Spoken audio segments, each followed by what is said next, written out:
कह रहा है कि figure 1 it shows a ferromagnetic core whose mean path length is 40 centimetre. यानी यहां से यहां तक का ये देखो, ये 40 सेंटीमीटर ये दे रखा है। There is a small gap, इसके बीच स्मॉल गैप है यहां से यहां तक 0.5 सेंटीमीटर का। In the structure otherwise whole core, मतलब सारे कोर कोर को छोड़ के यहीं पे जो है एक आपका ये है, क्या कहते हैं, क्रॉस सेक्शन कटा हुआ है। उसके बाद कह रहा है the cross sectional area of the core. इस कोर का जो क्रॉस सेक्शनल एरिया है, देखो इसमें पूरा ये क्लियर दिख रहा है ना, ये क्रॉस सेक्शनल एरिया, ये लेंथ और ये ब्रेथ है, ये 12 सेंटीमीटर स्क्वायर ये दे रखा है, ये वाला क्रॉस सेक्शनल एरिया। यानी क्रॉस सेक्शनल एरिया सब जगह वही होगा, यहाँ कहीं भी जाएंगे। Relative permeability of the core is 4000। The coil of wire on the core has 400 turn. इसके पास क्या है, 400 टर्न है क्वाइल के पास। Assume that fringing in the air gap increases the effective cross sectional area by 5%। बड़ा interesting question है, समझना ध्यान से। फ्रिंजिंग के वजह से क्या हुआ कि कोर का क्रॉस सेक्शनल एरिया, फ्रिंजिंग कहाँ होगा, यहाँ पे होगा। यहाँ पे ये ऐसे जो भागा ना, ये इस तरह से कि बाहर चला जाएगा एयर से, तो इसके वजह से यहाँ पे एरिया क्या हुआ, 5% इंक्रीज कर गया। कहाँ पे, कोर के पास, ये कट के पास, जहां कट है वहां पे। Given this information find total reluctance of the magnetic flux path iron plus air gap. ये इस डाटा को यूज करके टोटल रिलक्टेंस पाथ आप निकालिए। The current required to produce flux density 0.5 tesla in the air gap. देखिए एक ही question है, लेकिन इसमें सारा चीज पूछ दिया गया है, कुछ भी नहीं छोड़ा है, क्वेश्चन एक ही है। तो देखो कि हमको क्या है, इसमें दो तरह का रिलक्टेंस है ना। एक तो क्या है, रिलक्टेंस ऑफ द कोर, ये कोर का रिलक्टेंस है, core reluctance. And another is air gap, ये हमारा है गैप का रिलक्टेंस है, एयर गैप रिलक्टेंस है। दो रिलक्टेंस है, और दोनों कैसा कनेक्टेड है आपस में, जब हम इस डायग्राम को देखेंगे तो ये दोनों का कनेक्शन कैसा है, ये आपको लगेगा दोनों जो है आपका सीरीज में कनेक्टेड है। एयर गैप और एयर गैप एंड कोर जो है, ये दोनों सीरीज में कनेक्टेड है। देखो यहाँ पे हम इस डायग्राम को लाते हैं और उस दोनों के रिलक्टेंस का, एयर गैप का हम लिखते हैं यहाँ पे। पहले हम रिलक्टेंस लिखेंगे आपके इसका, कोर का। तो कोर का रिलक्टेंस क्या लिखेंगे, रिलक्टेंस ऑफ द कोर, ये आपका रिलक्टेंस ऑफ द कोर जो है, ये फॉर्मूला बता चुके हैं कई बार। Reluctance of the core 1/μ0 mu R into L by area of the core. तो इसमें सारा वैल्यू दे रखा है हमको। म्यू आर दे रखा है कितना, 4000, ये देखिए रिलेटिव परमिलिटी। म्यू नॉट पता है, लेंथ ऑफ द कोर, ये देखिए कोर में जो जा रहा है फ्लक्स, ये दे रखा है 40 सेंटीमीटर। इसको छोड़ दिया है, इसने इंक्लूड नहीं किया है। ये देखो, ये पूरा यहां से यहां लेकर के ये डायरेक्ट ऐसे ही लिख दिया है, ये पूरा मिला के 40 सेंटीमीटर नहीं है, वो हटा के है 40 सेंटीमीटर। तो इस वैल्यू को डाल के जरा सा सॉल्व करके देखो कितना आता है इसका value. Length of the core जो है दे रखा है, एयर गैप भी दे रखा है, उसका सब दे रखा है। तो अब आप निकाल लीजिए। सबसे पहला काम है आपको निकालना है कि ये देखो, एक सेकेंड, अच्छा इसका है 1/4 पाई इंटू 10⁻⁻⁻7। नीचे में ये 4000 म्यू आर इंटू लेंथ है ये 40 सेंटीमीटर। देखो ये एयर वाला ये लेंथ नहीं दे रखा है, कोर में ही जो गया है वही डायरेक्ट लेंथ दे रखा है, इसमें डायरेक्ट लेंथ दे दिया। तो लेंथ ऑफ द कोर जो है ये 40 सेंटीमीटर, इसको मीटर में बदल देना, तो 0.4।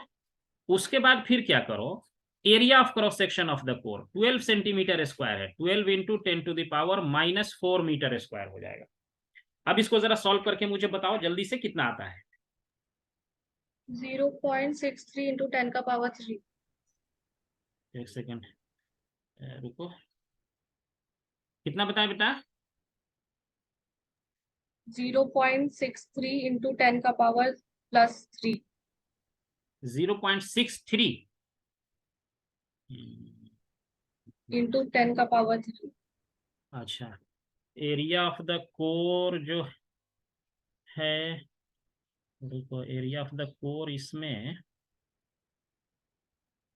इतना क्यों डाला, ये 12, बेटा ये जो एरिया ठीक है उसके हिसाब से उतना ही आएगा, लेकिन एरिया जो है ना इसमें, ये जो दे रखा है एक्चुअली, ये 12 नहीं बल्कि यहाँ मिस्टेक है, मिसप्रिंट है, वो 2 दे रखा है। 2 अगर होगा तो उसको, नहीं 2 नहीं है, रुको, ऐसा क्यों आ रहा है, 4000 4 पाई इंटू 40 ठीक है। Area of the cross section जो है कोर के लिए ये 12 सेंटीमीटर स्क्वायर है ना। अगर ये 2 सेंटीमीटर स्क्वायर रहता तो इसको अगर हम 10,000 से डिवाइड करते, ठीक से कैलकुलेट करो तो कितना आ रहा है, फिर से एक बार देखो कितना आ रहा है, 4, बताओ तो।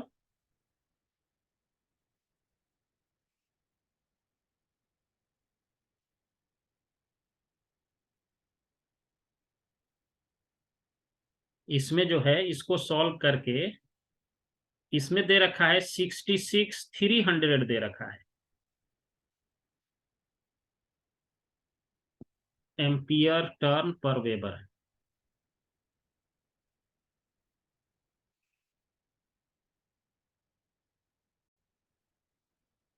ये एयर गैप है हमारा। तो एयर गैप में जब हम आएंगे तो ये हमारा होगा रिलक्टेंस ऑफ द गैप, क्या लिखेंगे, 1/μ0 होगा, म्यू आर तो 1 हो गया, into length of the gap divided by area of the gap जो है। अब यहाँ एरिया ऑफ द गैप देखो 5% ये इंक्रीज कर गया है फ्रिंजिंग के वजह से, ये कह रहा है 5% इंक्रीज कर गया, ये एरिया बढ़ गया इसका, जो फ्लक्स यहाँ सीधे डायरेक्ट यहाँ हीट करके यहाँ जाना था, यहाँ जाना था, ये बाहर से भी घूम के आ रहा है ऐसे होके फिर इसमें आ रहा है, इस वजह से 5% एरिया इंक्रीज कर गया। अब इस वैल्यू को खाली पुट कर दो, 4 pi into 10⁻⁻7, length of the gap इतना ही रहेगा, 0.05 इंटू 10⁻⁻2 हो जाएगा मीटर में, डिवाइडेड बाई एरिया, ये 5% इंक्रीज कर गया, पहले 12 था, इसका 5% इंक्रीज करने का मतलब है इंटू 5/100, यही हो जाएगा ना, 5% इंक्रीज कर गया, तो ये 12×5 = 60 हो गया, 0.6, तो ये हो गया आपका 12.6 सेंटीमीटर स्क्वायर हो गया। अब इसको इसमें डाल देंगे तो 12.6 इंटू 10⁻⁻4 हो जाएगा। अब इसको सॉल्व करके बताओ कितना आता है,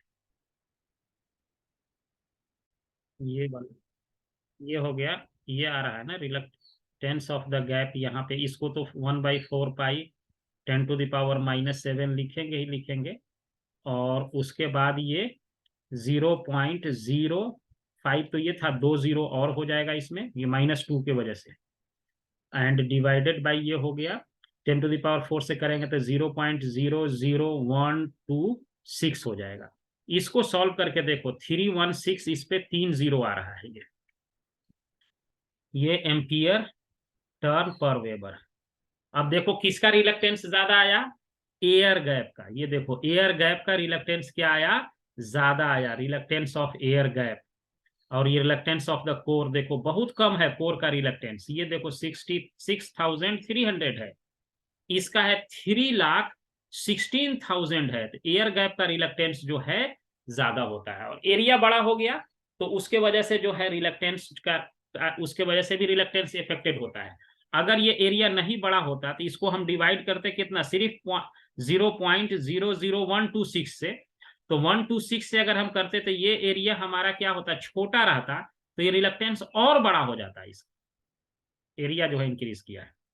अब इसके वजह से देखो, अब यहाँ पे सिंपली अब हमको फॉर्मूला यूज कर देना है, दोनों को ऐड कर देना है, ये दोनों रिलक्टेंस हमारा क्या हो जाएगा, सीरीज में हो जाएगा, तो reluctance will be equal to reluctance of the core plus reluctance of the gap, इस दोनों को ऐड कर दो, इसमें 66,300 ऐड करना है, तो इसमें जब हम इसको ऐड कर देंगे तो ये 003 हो गया, 00 ये 3 हो गया, 6 और 6 हो गया 12 का 2 हो गया, कैरी 1, 6 और 1 हो गया 7, और कैरी 1 था 8 हो गया, और ये हो गया 3, इतना वेबर पर मीटर स्क्वायर हो गया, यानी टोटल रिलक्टेंस पता चल गया। अब तो क्वेश्चन बन गया, खाली रिलक्टेंस ही तो निकालना होता है। अब देखो क्या पूछ रहा है क्वेश्चन में, क्वेश्चन में ये कह रहा है कि total reluctance of the core ये निकाल लिए, current required to produce flux density 0.5 tesla in the air gap. Air gap में करने के लिए, एयर गैप में इतना फ्लक्स होने के लिए हमको फ्लक्स डेंसिटी है, the current required to produce a flux density of 0.5 tesla in the air gap. ये कितना करंट देना पड़ेगा हमको, ये वाला करंट आई का वैल्यू पूछ रहा है निकालने के लिए। ओके, ये आई का कितना वैल्यू हम दे दें ताकि फ्लक्स डेंसिटी एयर गैप में उतना हो जाए। तो अब देखिए फ्लक्स डेंसिटी दे रखा है ना, तो बी दे रखा है, एयर गैप में दे रखा है, गैप में, तो length of the gap and area of the gap. यहां भी देखिए मिस्टेक होने के चांस है, छोटा सा मिस्टेक क्या होगा, ये दे रखा है, कितना दे रखा है, ये आपको दे रखा है, ये बताते हैं कितना दे रखा है, 0.5। 0.5, हाँ, तो 0.5 दे रखा है, ये कहाँ चला गया, एरिया इसमें कौन सा यूज करेंगे, इंक्रीज्ड वाला, ये ध्यान रखेंगे ना तो वही जो है मिस्टेक हो जाएगा, एरिया वाला, एरिया जो इंक्रीज यूज करेंगे। लेंथ तो यही रहा 0.05 इंटू 10 टू दी, नहीं ये क्यों लिख दिए हम, ये तो गलत लिख दिए ना, अरे, रुको, ये गलत लिख दिए ना, ये लेंथ थोड़ी होता है, यहाँ पे क्या होता है, बी इक्वल टू क्या होता है, 5/फ्लक्स in air gap divided by area of the air gap, ये होता है, गलत लिख दिया था। अब ये देखिए कैसे करेंगे इसको, ये वाला जो पोर्शन है आपका, अब इसमें देखो बी दे रखा है कितना है, 1.5 की 0.5, 0.5, और फ्लक्स हमको नहीं पता है, फ्लक्स इन द गैप, और एरिया इसका कितना आया था 12.6 इंटू 10⁻⁻⁴। इसको सॉल्व करेंगे तो आपको जो है ये निकल जाएगा 5G, एयर गैप में फ्लक्स, इसको 0.5 से मल्टीप्लाई करो मतलब आधा हो गया, ये इक्वल टू हो गया 6.3 इंटू 10⁻⁻⁴ वेबर हो गया, फ्लक्स निकल गया। अब आपको क्या निकालना है, जब फ्लक्स निकल गया तो अब आपको निकालना है करेंट। तो फ्लक्स इक्वल टू क्या होता है, phi equal to NI by reluctance, यही तो पढ़े हैं ना, voltage by resistance is equal to current, यहाँ flux equal to EMF by reluctance, और एन हमारा कितना दे रखा है क्वेश्चन में, कितना है याद है, कितना है, एन जो है आपका दे रखा है, नंबर ऑफ टर्न है आपका 400, 400, और क्या दे रखा है, बस हमको 400 चाहिए, देखिए, तो ये हो गया 400 इंटू आई, और टोटल रिलक्टेंस अभी निकाले हैं 3,82,000, ये है, ये वाला 3,82,000 और 300 है, तो 3,82,300 ये डाल देंगे। ये फाई अभी निकाले हैं यहाँ पे flux 6.3 into 10⁻⁻⁴ equal to 6.3 into 10⁻⁻⁴, इसको सॉल्व कर लेंगे तो आई का वैल्यू निकल जाएगा, देखो कितना आता है, आई का वैल्यू निकालो,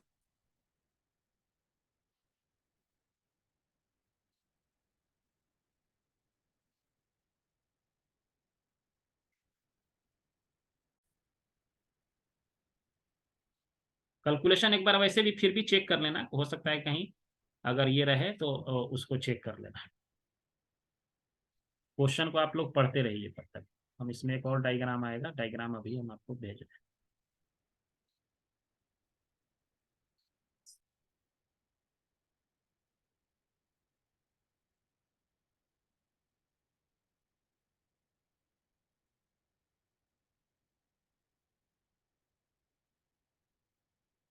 तुम लोगों को जो एग्जाम में पूछेगा ना वो बहुत छोटा क्वेश्चन पूछता है, इस टॉपिक पे इतना लंबा पूछेगा ही नहीं, लेकिन जानना जरूरी है। सिंपली जो है क्वेश्चन सब कैसे दे देगा, देखो बताते हैं कैसा आएगा क्वेश्चन एग्जाम में जो आता है, बहुत सिंपल क्वेश्चन आता है, इतना हाई लेवल पढ़ लिए ना कि अब इसके सामने कोई भी क्वेश्चन मुश्किल नहीं है, इससे मुश्किल क्वेश्चन होता ही नहीं है कहीं।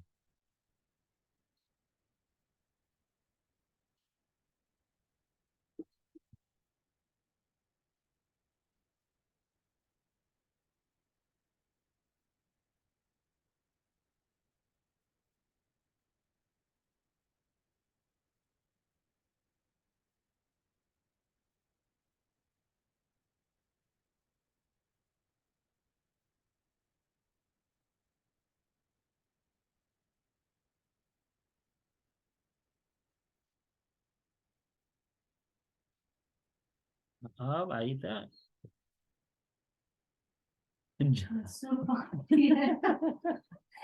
सुर ताल वाली मोहल्ले को सुना देती गुस्से में।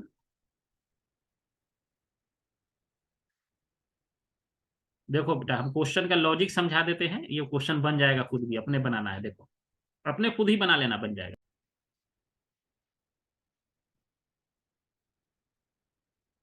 अरे